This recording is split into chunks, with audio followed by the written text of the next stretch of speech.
বাংলাদেশ ইসলামী ছাত্র শিবির তার যে রাজনৈতিক ইতিহাস এবং তাদের সাংগঠনিক যে পরিচয়, সাংগঠনিক যে ইতিহাস, সেই জায়গাটি সেই জায়গাটিকে আসলে গুরুত্ব দিতে হবে। মনস্তত্ত্ব তো আসলে ধীরে ধীরে গড়ে ওঠে, বা মনস্তত্ত্বের বিষয়টি ধরেন ব্যক্তি হিসেবে আলাদা করে বলা যায়, বাট আমি যখন একটা সংগঠনের কথা বলছি, যে কোনো একটা নির্দিষ্ট সংগঠনের কথা বলছি, তখন আসলে তার সাংগঠনিক পরিচয়টাই সবার সামনে আসে। এখন একজন মানুষ যে কোনো রাজনৈতিক দলের সদস্যই হতে পারে, তিনিও ধর্ষকামী মানসিকতা নিয়েই ঘুরে বেড়াতে পারেন। বাট যখন আমরা তার রাজনৈতিক পরিচয়কে সামনে আনছি, তখন আসলে তার মনস্তাত্ত্বিক এবং সাংগঠনিক দুই দিকটি তুলনামূলকভাবে বিবেচনা করতে হবে। যদি বলি যে 1971 সালের যেই ইসলামী ছাত্র সংঘ, তারাই তো আমাদের আজকের বাংলাদেশ ইসলামী ছাত্র শিবির।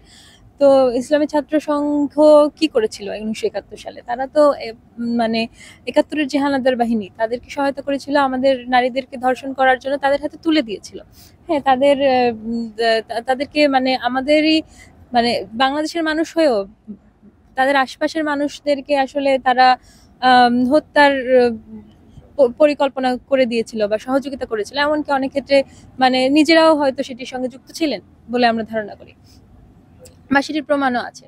তো এই তাদের যে সাংগঠনিক ধারা, এবং সেই 71 থেকে এবং 71-এর আগে থেকে, 71-এর আগে থেকে তারা তো আসলে ইসলামী ছাত্র সংঘ একটি পশ্চিম পাকিস্তানি ছাত্র সংগঠন, এবং সেটির জন্ম কিন্তু বাংলাদেশে হয়নি।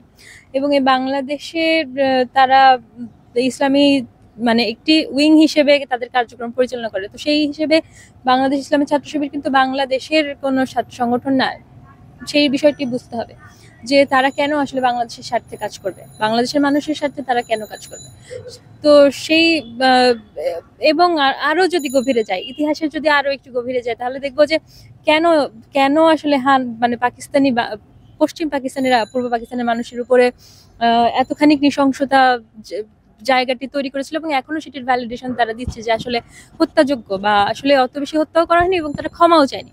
তারা বলছে যে এই বিষয়টি মীমাংসিত, সেই স্ট্যান্ডেই তারা আসলে আছে, এবং তারা এই গণহত্যার দায় কিন্তু এখনো স্বীকার করেনি।